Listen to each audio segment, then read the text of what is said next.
Thank you Jesus. அடிப்பாக்கத்தில் இருக்கிற இந்த வீட்டு சபையை அனைவரையும் வாழ்த்துகிறேன். முதலாவது நம்ம இன்றைக்கு நடத்தக்கூடிய அந்த தலைப்பு விசுவாசம்.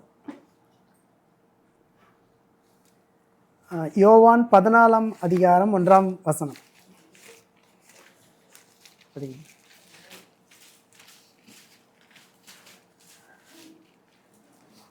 உங்கள் இருதயம் கலங்காதிருப்பதாக தேவனிடத்தில் விசுவாசமாய் இருங்கள், என்னிடத்திலும் விசுவாசமாய் இருங்கள். அப்போ ஏசப்பா இங்கே என்ன சொல்கிறாரு? உங்கள் இருதயம் கலங்காவதிருப்பதாக என்னிடத்தில் விசுவாசமாக இருங்க. என்னிடத்தில்னா தேவன், அவர் தான் தேவன், அவரிடத்தில் விசுவாசமாக இருக்க சொல்லி அவர் சொல்கிறாரு.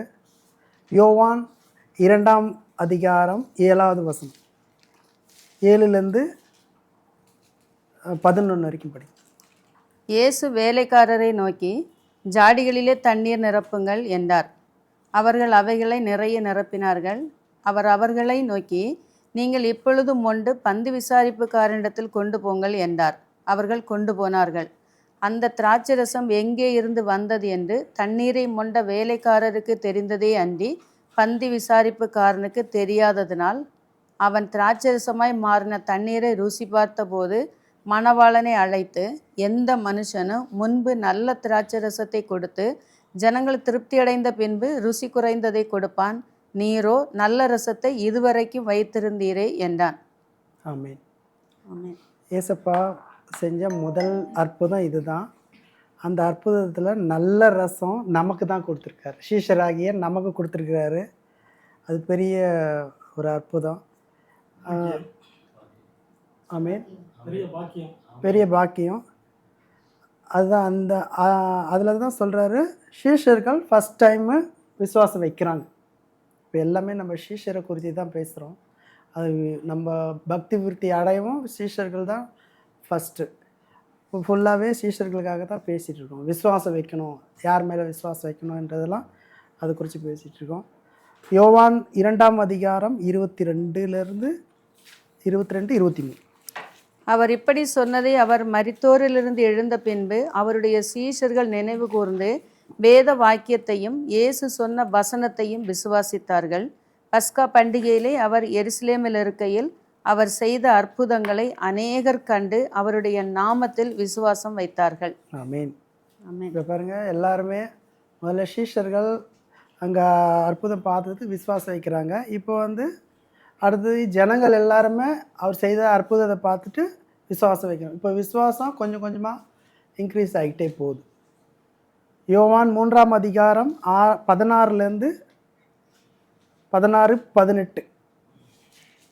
தேவன் தம்முடைய ஒரே பேரான குமாரனை விசுவாசிக்கிறவன் எவனோ அவன் கெட்டு போகாமல் நித்திய ஜீவனை அடையும்படிக்கு அவரை தந்தருளி இவ்வளவாய் உலகத்தில் அன்பு கூர்ந்தார். ஓகே. இப்போ ஏசப்பா தேவன் ஏசப்பா அனுப்புனது நமக்கு நித்திய ஜீவனை கொடுக்கறதுக்காக அனுப்பிச்சிருக்காரு இந்த உலகத்தில். 18வது வசனம் படி. அவரை விசுவாசிக்கிறவன் ஆக்கினைக்குள்ளாக தீர்க்கப்படான், விசுவாசியாதவனோ தேவனுடைய ஒரே பேரான குமாரனுடைய நாமத்தில் விசுவாசம் உள்ளவனாய் இராதபடியினால் அவன் ஆக்கினை தீர்ப்புக்கு உட்பட்டாயிற்று. அப்போ ஏசப்பா மேலே முழு விசுவாசத்தை வச்சோம்னா நம்ம ஆக்கினைக்கு இல்லை. இப்போ நித்திய ஜீவன் நமக்கு கிடைக்கும். அவர் நாமத்து மேலே விசுவாசம் வைக்கணும். 36 படிச்சுங்க அதே வாசனம். குமாரனிடத்தில் விசுவாசமாய் இருக்கிறவன் நித்திய ஜீவனை உடையவனாய் இருக்கிறான், குமாரனை விசுவாசியாதவனோ ஜீவனை காண்பதில்லை, தேவனுடைய கோபம் அவன் மேல் நிலை நிற்கும் என்றார். இப்போ இந்த ஒரே அதிகாரத்தில் ஃபுல்லாகவே ஏசப்பா 3 இடத்துல இந்த நித்திய ஜீவன் தரேன்னே போட்டார் எல்லாமே. அப்போ ஏசப்பா மேலே முழு விசுவாசம் வைக்கணும். அவருடைய வசனத்தில் முழு விசுவாசம் வச்சு அவர் சொல்கிறபடி கேட்டு நம்ம நடக்கணும். யோவான் 6ஆம் அதிகாரம் 26லேருந்து 29 வரைக்கும். இயேசு அவர்களுக்கு பிரதியுத்தரமாக, நீங்கள் அற்புதங்களை கண்டதினால் அல்ல, நீங்கள் அப்பம் புசித்து திருப்தி ஆனதினாலேயே என்னை தேடுகிறீர்கள் என்று மெய்யாகவே மெய்யாகவே உங்களுக்கு சொல்லுகிறேன். அழிந்து போகிற போஜனத்திற்காக அல்ல, ஆமென். நித்திய ஜீவன் வரைக்கும் நிலை நிற்கிற போஜனத்திற்காகவே கிரியை நடப்பியுங்கள். அதை மனுஷகுமாரன் உங்களுக்கு கொடுப்பார். அவரை பிதாவாகிய தேவன் முத்தரித்திருக்கிறார் என்றார். அப்பொழுது அவர்கள் அவரை நோக்கி, தேவனுக்கேற்ற கிரியைகளை நடப்பிக்கும்படி நாங்கள் என்ன செய்ய வேண்டும் என்றார்கள். இயேசு அவர்களுக்கு பிரதியுத்தரமாக, அவர் அனுப்பினவரை நீங்கள் விசுவாசிப்பதே தேவனுக்கேற்ற கிரியையாய் இருக்கிறது என்றார். ஆமென். ஆமென். இப்போ ஏசப்பாவை விசுவாசிக்கிறது தான் ஃபஸ்ட்டு, அதுதான் கிரியைன்னு சொல்கிறார். இப்போ ஏசப்பாவை விசுவாசித்து இப்போ அடுத்த லெவலுக்கு நம்ம போக போகிறோம். விசுவாசித்தா என்ன நடக்கும் அப்படின்றத நம்ம பார்க்க போகிறோம். அதுக்கு முன்னர் ஒரு வசனம், யோவான் 6ஆம் அதிகாரம் 40வது யோவான் 6ஆம் அதிகாரம் 40வது வசனம். குமாரனை கண்டு அவரிடத்தில் விசுவாசமாய் இருக்கிறவன் எவனோ அவன் நித்திய ஜீவனை அடைவதும் நான் அவனை கடைசி நாளில் எழுப்புவதும் என்னை அனுப்பினவருடைய சித்தமாய் இருக்கிறது என்றார். ஆமென். ஏசப்பா நமக்கு நித்திய ஜீவனை கொடுப்பாருன்றது உறுதியாக இருக்குது. கடைசி நாள்னா இறந்த அடுத்த நிமிஷமாக நமக்கு நித்திய ஜீவனை கொடுக்குறாரு. யோவான் 6ஆம் அதிகாரம் 47வது வசனம். என்னிடத்தில் விசுவாசமாய் இருக்கிறவனுக்கு நித்திய ஜீவன் உண்டென்று மெய்யாகவே மெய்யாகவே உங்களுக்கு சொல்லுகிறேன். இயேசுனுடைய வசனத்தில் அவர் மேலே வைக்கிற அந்த அன்பு நமக்கு நித்திய ஜீவன் உண்டு. யோவான் 7ஆம் அதிகாரம் 38வது வசனம். என் சித்தத்தின்படி அல்ல, என்னை அனுப்பினவருடைய சித்தத்தின்படி செய்யவே நான் வானத்திலிருந்து இறங்கி வந்தேன். இல்லை சிஸ்டர், யோவான் 7:38. வேத வாக்கியம் சொல்லுகிறபடி என்னிடத்தில் விசுவாசமாய் இருக்கிறவன் எவனோ அவன் உள்ளத்திலிருந்து ஜீவ தண்ணீருள்ள நதிகள் ஓடும் என்றார். ஆமென். ஏசப்பா மேலே விசுவாசம் வச்சா ஜீவ தண்ணி வரும். அந்த ஜீவ தண்ணிக்கு பேர் பரிசுத்தாவி. பரிசுத்தாவி நமக்குள்ளே வந்துட்டார்னா நம்ம எல்லா அற்புதமும் பண்ணலாம். அதுக்கு தான் அந்த இடத்துல இப்போ யூதர்கள் அந்த இடத்துல என்ன பண்ணுறாங்க அப்படின்னு நம்ம பார்க்க போகிறோம். யோவான் 8ஆம் அதிகாரம் 31. யூதர்கள்கிட்ட ஏசப்பா பேசுகிறார். இயேசு தம்மை விசுவாசித்த யூதர்களை நோக்கி, நீங்கள் என் உபதேசத்தில் நிலைத்திருந்தால் மெய்யாகவே என் சீஷராய் இருப்பீர்கள். அடுத்த வசனம். சத்தியத்தையும் அறிவீர்கள், சத்தியம் உங்களை விடுதலையாக்கும் என்றார். ஆமென். ஏசப்பா தான் சத்தியம். அவருடைய சத்திய வசனத்துக்குள்ளே நம்ம இருந்தோம்னா விடுதலை ஆகும். நம்ம மட்டும் விடுதலை ஆகிறது இல்லாமல் அநேகரை விடுதலை பண்ண முடியும். அதனால தான் யூதர்களை பார்த்து அவர் சொல்கிறாரு, நீங்கள் என் உபதேசத்தில் நிலைத்திருந்தால் மெய்யாகவே என் சீஷராக இருப்பீர்கள். இப்போ நம்மெல்லாம் எல்லாருமே நம்ம சீஷராக தான் இருக்கோம். யோவான் 10ஆம் அதிகாரம் 25, 26, 27, 28. யோவான் 10, 25, 26, 27, 28. இயேசு அவர்களுக்கு பிரதியுத்தரமாக, அதை உங்களுக்கு சொன்னேன், நீங்கள் விசுவாசிக்கவில்லை. என் பிதாவின் நாமத்தினாலே நான் செய்கிற கிரியைகளே என்னை குறித்து சாட்சி கொடுக்கிறது. ஆனாலும் நான் உங்களுக்கு சொன்னபடியே நீங்கள் என் மந்தையின் ஆடுகளாய் இராதபடியினால் விசுவாசியாமல் இருக்கிறீர்கள். என் ஆடுகள் என் சத்தத்துக்கு செவி கொடுக்கிறது. நான் அவைகளை அறிந்திருக்கிறேன். அவைகள் எனக்கு பின் செல்கிறது. நான் அவைகளுக்கு நித்திய ஜீவனை கொடுக்கிறேன். அவைகள் ஒரு காலம் கெட்டுப்போவதில்லை. ஒருவனும் அவைகளை என் கையிலிருந்து பறித்து கொள்வதும் இல்லை. ஆமென். இப்போ ஏசப்பா சீஷர்கள், அதாவது அவர் புறப்பட்டு போய் சகல சீஷராகன்னு சொன்னார். இந்த சீஷர்களை பற்றி தான் இங்கே பேசுகிறது. ஃபுல்லாகவே அவர் விசுவாசிக்கிறது எல்லாமே என் மந்தை நாடுகள்னு சொல்கிறது எல்லாமே சீஷர்களை பற்றி தான். அந்த மந்தை நாடுகள் அவர் சொல்கிற பேச்சு கேட்கும்னு சொல்கிறார். யோவான் 14ஆம் அதிகாரம் 12. மெய்யாகவே மெய்யாகவே நான் உங்களுக்கு சொல்லுகிறேன், நான் என் பிதாவினிடத்துக்கு போகிறபடியினால் என்னை விசுவாசிக்கிறவன் நான் செய்கிற கிரியைகளை தானும் செய்வான், இவைகளை பார்க்கிலும் பெரிய கிரியைகளையும் செய்வான். ஆமென்.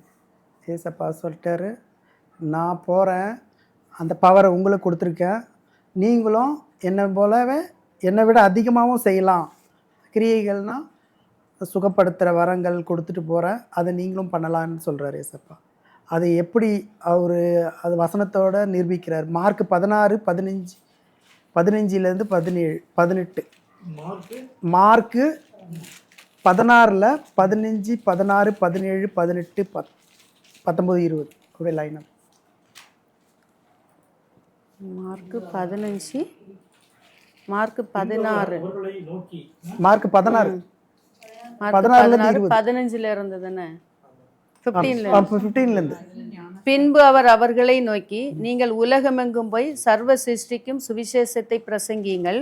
விசுவாசம் உள்ளவனாகி ஞானஸ்தானம் பெற்றவன் ரட்சிக்கப்படுவான், விசுவாசியாதவனோ ஆக்கினைக்குள்ளாக தீர்க்கப்படுவான். விசுவாசிக்கிறவர்களால் நடக்கும் அடையாளங்கள் ஆவன, என் நாமத்தினாலே பிசாசுகளை துரத்துவார்கள், நவமான பாஷைகளை பேசுவார்கள், சர்ப்பங்களை எடுப்பார்கள், சாவுக்கு ஏதுவான யாதொன்றை குடித்தாலும் அது அவர்களை சேதப்படுத்தாது, வியாதியஸ்தர் மேல் கைகளை வைப்பார்கள், அப்பொழுது அவர்கள் சொஸ்தமாவார்கள் என்றார். அப்பொழுது புறப்பட்டு போய் எங்கும் பிரசங்கம் பண்ணினார்கள். கர்த்தர் அவர்களுடைய கூட கிரியை நடப்பித்து அவர்களோட நடந்த அடையாளங்களினாலே வசனத்தை உறுதிப்படுத்தினார். ஆமீன். இப்போ ஏசப்பா சொன்னாங்க, சீஷர்கள் ஃபுல்லாக பார்க்குறாங்க அவர் என்ன பண்ணுறாரு ஏதை பண்ணுறாரு எல்லாத்தையும் பார்த்து அதை அப்படியே அப்சர்வ் பண்ணிக்கிறாங்க. அப்புறம் அவரே சொல்கிறாரு, நான் செய்கிறது மட்டும் இல்லைப்பா, என்னை காட்டிலும் பெரிதாக நீங்கள் செய்ய முடியும், போய் அற்புதங்கள் அடையாளம் பண்ண முடியும்னு சொல்கிறாரு. அதை எப்படி பண்ண முடியுன்றது இந்த வசனத்து மூலிமா நம்ம தெரிஞ்சுக்கிறோம். விசுவாசிக்கு ஞானஸ்தானம் பெற்றவன் ரட்சிக்கப்படுவான்.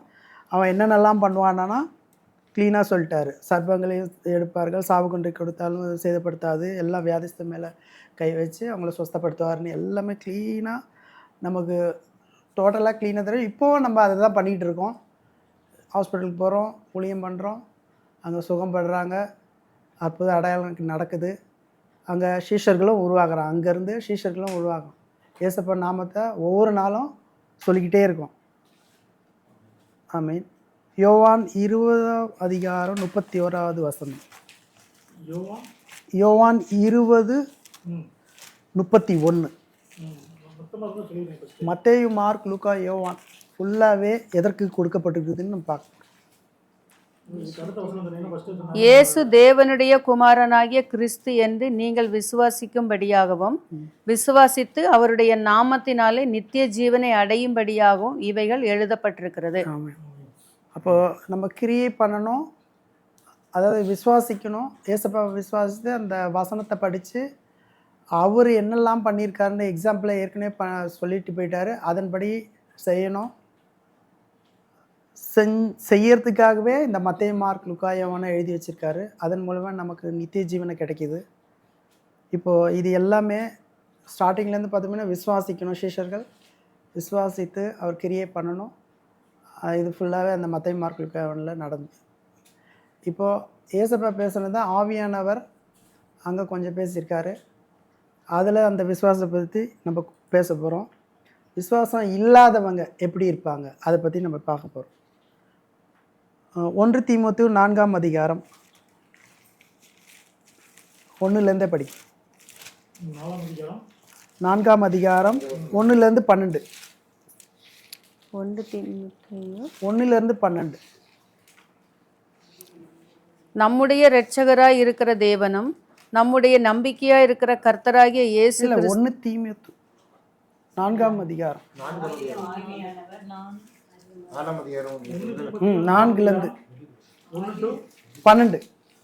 ஆகிலும் ஆவியானவர் வெளிப்படையாய் சொல்லுகிறபடி பிற்காலங்களிலே மனசாட்சியில் சூடுண்ட பொய்யருடைய மாயத்தினாலே சிலர் வஞ்சிக்கிற ஆவிகளுக்கும் பிசாசுகளின் உபதேசங்களுக்கும் செவி கொடுத்து விசுவாசத்தை விட்டு விலகி போவார்கள். வசனமாக படிப்போம். இதில்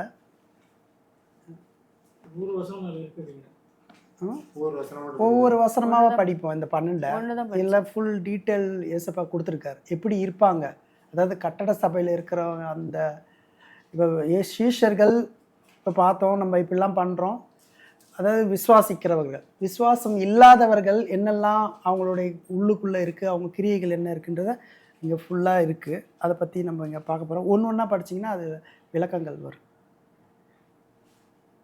4:1. ஆகிலும் ஆவியானவர் வெளிப்படையாய் சொல்லுகிறபடி பிற்காலங்களிலே மனசாட்சியில் சூடுண்ட பொய்யருடைய மாயத்தினாலே சிலர் வஞ்சிக்கிற ஆவிகளுக்கும் பிசாசுகளின் உபதேசங்களுக்கும் செவி கொடுத்து விசுவாசத்தை விட்டு விலகி போவார்கள். ஆமீன். ஒரு 10 ஃபஸ்ட்டு க்ளீனாக போட்டார். இங்கே பாருங்க, வஞ்சிக்கிற ஆவிகளும் பிசாசுகளின் உபதேசம். உபதேசிக்கிறவங்க யாரு? உபதேசிக்கிறவங்க, வஞ்சிக்கிற ஆவியை கொண்டு உபதேசிக்கிறவங்க. அந்த ஏசப்பா வசனத்தை மாற்றி பேசுகிறவங்க வஞ்சிக்கிற ஆவி உடையவர்கள். அவங்கள தான் இங்கே பிசாசின் உபதேசங்களுக்கும் அப்படின்னு செவி கொடுத்து. இப்போ ஒருத்தங்க பிரசங்கம் பண்ணுறாங்கன்னா அப்போ அவனுக்குள்ளே வஞ்சிக்கிற ஆவி இருக்குது, அவன் பேசுகிறான். பேசும்போது அவனுக்குள்ளே என்னெல்லாம் பாருங்கள், பிசாசின் உபதேசங்களுக்கு செவி கொடுத்து விசுவாசத்தை விட்டு விலகி போகிறார். அப்போ ஏசப்பாவுடைய அந்த இயேசு தான் விசுவாசம், அவர்கிட்டருந்து விலகி போயிடுறாங்க. அவருக்குள்ளே வஞ்சிக்கிற ஆவி இருக்கிறது. அது செகண்டு வேண்டாம், இந்த மூணாவது, அடுத்து மூணாவது படிங்க. விசுவாசிகளும் சத்தியத்தை அறிந்தவர்களும் ஸ்தோத்திரத்தோடே அனுபவிக்கும் தேவன் படைத்த போஜன பதார்த்தங்களை விளக்கவும் வேண்டுமென்று அந்த பொய்யர் கட்டளையிடுவார்கள். ஆமே. இப்போ பாருங்க, இது அதே தான் நடக்குது. கட்டட சபையில் இப்படி தான் நடக்குது. பொய்யா பேசி தசமபாகம் இருக்குன்றாங்க, காணிக்கை இருக்குன்றாங்க, கிறிஸ்மஸ் நியூ இயரு அது இது எல்லாமே பொய்யா பேசி கட்டளை இடுறாங்க. இதெல்லாம் இருக்குது, இதெல்லாம் நம்ம அனுசரிக்கணும்னு சொல்கிறாங்க. அடுத்தது சிஸ்டர், தேவன் படைத்ததெல்லாம் நல்லதாய் இருக்கிறது, ஸ்தோத்திரத்தோடு ஏற்றுக்கொள்ளப்படுமாகில் ஒன்றும் தள்ளப்படத்தக்கதல்ல. ஆமாம். அப்போ ஏசப்பாவுடைய வசனங்கள் எல்லாமே தள்ளப்படுறதே கிடையாது, ஸ்தோத்திரத்தை ஏற்றுக்கொள்ளுறது. இப்படி இல்லாமல் அவங்க வேறு மாதிரி இருக்காங்க. அடுத்தது பாருங்கள், அடுத்து அது தேவ வசனத்தினாலும் ஜெபத்தினாலும் பரிசுத்தமாக்கப்படும். தேவ வசனம், ஏசப்பாவுடைய வசனத்தினாலும் பரிசுத்தினாலும் அதை படிக்கும்போது நமக்கு பரிசுத்தம் உண்டாகுது, அதை நம்ம காத்துக்கொள்கிறோம். அது ஆறாவது சிஸ்டர். இவைகளை நீ சகோதரருக்கு போதித்து வந்தால் விசுவாசத்திற்குரிய வார்த்தைகளிலும் நீ அனுசரித்த நற்போதகத்திலும் தேறினவனாகி இயேசு கிறிஸ்துவுக்கு நல்ல ஊழியக்காரனாய் இருப்பாய். ஆமீன். க்ளீனாக இருக்குங்களா? இயேசு கிறிஸ்துக்கு நல்ல ஊழியக்காரனாக இருந்தால் என்ன ஆகணும்? அங்கே பாருங்கள், க்ளீனாக இருக்குது. இவைகளெல்லாம் சகோதரருக்கு போதித்து வந்தால், இப்படி இருக்குது, அங்கே அப்படி இருக்குது, இப்படி நம்ம இருக்கக்கூடாது, நம்ம கரெக்டாக இருக்கணும், இயேசுப்பாக கரெக்டாக நடந்துக்கணும், ஒருத்தர் அன்பாக இருக்கணும், இது எல்லாமே க்ளீனாக போட்டிருக்காரு இங்கே ஏசப்பா. தேறிடுறோம். இப்போ பிரதர் கூட சொல்லிகிட்டு இருந்தார், நல்லா தேறிட்டீங்க அப்படின்ற மாதிரி சொன்னார். அந்த மாதிரி நம்ம இயேசு கிறிஸ்துவில் நல்ல ஊழியக்காரராக மாறிக்கிறோம். அந்த அளவுக்கு நம்ம தேறி இருக்கணும்.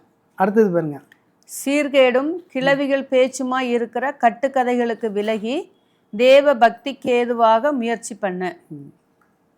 கிளவி பேச்சு, இஷ்டத்துக்கு பேசி தப்பான இது சொல்லி, அங்கே டைட்டானிக் கப்பல் அப்படி இருந்தது, இது அதை வச்சுலாம் மேக்கப் போட்டு எல்லாம் பேசுவாங்க. வசனம் என்ன சொல்லுதோ அதன்படி பேசும்போது தான் ஏசப்பா நமக்குள்ளே இருப்பார். அவங்க சொன்னால் எல்லாமே நடக்கும், அற்புத அடையாளம் நடக்கும், எல்லாமே நடக்கும். இப்போ அடுத்த வசனம், சரீர முயற்சி அற்ப பிரயோஜனம் உள்ளது, தேவ பக்தியானது இந்த ஜீவனுக்கும் இதற்கு பின்வரும் ஜீவனுக்கும் வாக்குத்தத்தம் உள்ளதாகையால் எல்லாவற்றிலும் பிரயோஜனம் உள்ளது. ஆமீன். அடுத்த வசனம், இந்த வார்த்தை உண்மையும் எல்லா அங்கீகரிப்புக்கும் பாத்திரமுமாய் இருக்கிறது.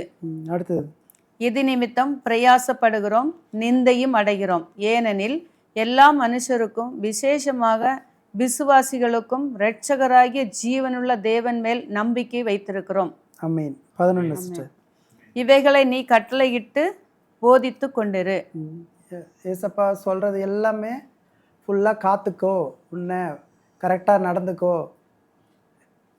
ஏசப்பா பரிசுத்தமாக இருந்துக்கோ, எல்லாமே இந்த வேத வசனத்தில் இருக்குது. அதன்படி நம்ம நடந்துக்கணும். அடுத்த சிஸ்டர், உன் இளமையை குறித்து ஒருவனும் உன்னை அசட்டை பண்ணாதபடிக்கு நீ வார்த்தையிலும் நடக்கையிலும் அன்பிலும் ஆவியிலும் விசுவாசத்திலும் கற்பிலும் விசுவாசிகளுக்கு மாதிரியாயிரு. பாருங்க, இந்த கட்டட சபை இருக்காங்கல்ல, அவங்களுக்கு இருக்கிற மாதிரி இருக்காத, நம்ம எப்படி இருக்கணுமா? எல்லாவற்றிலையும் வார்த்தையிலும் நடத்தையிலும் அன்பிலும் ஆவியிலும் விசுவாசத்திலும் கற்பிலும், இது ஆண் பெண்ணில் எல்லாருக்குமே இருக்குது. பாருங்க, விசுவாசிக்குமாறு விசுவாசிகளுக்கு மாதிரியாக, விசுவாசிகளுக்கு மாதிரியாக, ஆமாம், எடுத்துக்காட்டாக இருக்கணும் அப்படின்னு சொல்கிறார். சரிங்களா? 12 முடிஞ்சிச்சு. இப்போ அதே மாதிரி ஒன்று 1 தீமோத்தேயு 8:8 வசனம். ஒருவன் தன் சொந்த ஜனங்களையும் விசேஷமாக தன் வீட்டாரையும் விசாரியாமற் போனால் அவன் விசுவாசத்தை மறுதலித்தவனும் அவிசுவாசியிலும் கெட்டவனுமாய் இருப்பான். பாருங்க, இப்போ சொந்த வீடு, எனக்கு சொந்த வீடுன்றது அது நம்ம வீட்டில் இருக்குங்க. ஆனால் எனக்கு இதில் ஏசப்பா ரகசியத்தை போடுறாரு. சொந்த வீடுனா இதுதான். இந்த வீட்டை விசாரிக்காமல் போனால் அவிசுவாசம் கெட்டது. சீஷர்களாகிய நம்மளை ஒருத்தருக்கு ஒருத்தர் விசாரிக்கணும் அப்படின்றது.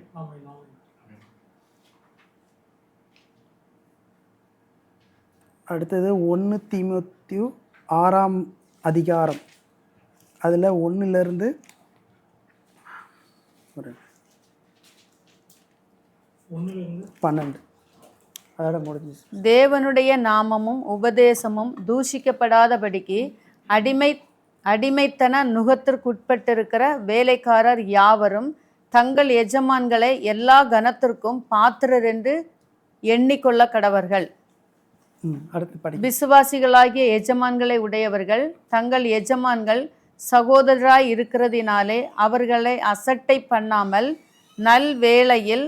நல்வேளையின் பலனை பெற்றுக்கொள்ளுகிற அவர்கள் விசுவாசிகளும் பிரியருமாய் இருக்கிறபடியால் அவர்களுக்கு அதிகமாய் ஊழியம் செய்ய கடவர்கள். இந்தபடியே போதித்து புத்தி சொல்லு. ஒருவன் நம்முடைய கர்த்தராகிய இயேசு கிறிஸ்துவின் ஆரோக்கியமான வசனங்களையும் தேவ பக்திக்கேற்ற உபதேசங்களையும் ஒப்புக்கொள்ளாமல் வேற்றுமையான உபதேசங்களை போதிக்கிறவனானால் அவன் இருமாப்புள்ளவனும் ஒன்றும் அறியாதவனும் தர்க்கங்களையும் வாக்குவாதங்களையும் பற்றி நோய் கொண்டவனுமாயிருக்கிறான். அவைகளாலே பொறாமையும் சண்டையும் தூஷணமும் பொல்லாத சம்சயங்களும் உண்டாகி கெட்ட சிந்தனை உள்ளவர்களும் சத்தியமில்லாதவர்களும் தேவ பக்தியை ஆதாய தொழிலென்று எண்ணுகிறவர்களுமாய் இருக்கிற மனுஷர்களால் உண்டாகும் மாறுபாடான தர்க்கங்களும் பிறக்கும். இப்படிப்பட்டவர்களை விட்டு விலகு. போதுமென்கிற மனதுடனே கூடிய தேவ பக்தியே மிகுந்த ஆதாயம். ஒரு நிமிஷம்.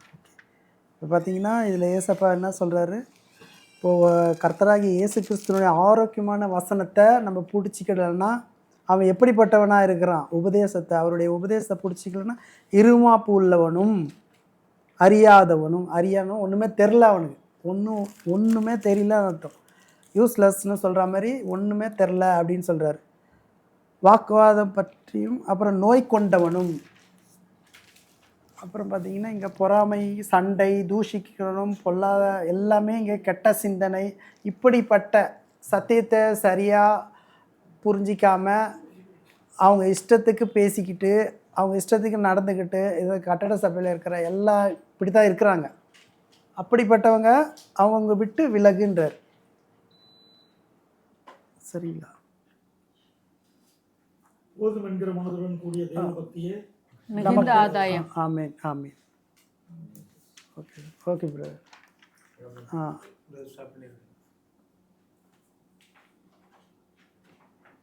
சின்ன பட்டன்